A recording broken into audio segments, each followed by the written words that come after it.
Karena baru tahu King Aloy orang Palembang, Bang Abdur curiga nih, Aloy yang ngambil dagingnya Willy Salim. Kalau Aloy asli mana?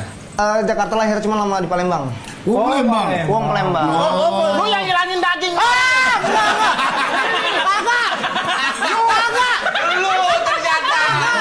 Habis berapa kilo sama dia tuh?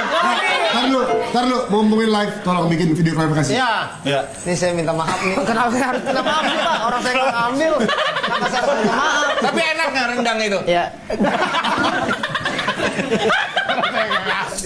Kalau banyak juga yang nyangkain lu bukan muslim. Iya. Kenapa? Gara-gara kan cinta alam. Cinta tapi Islam saya nih.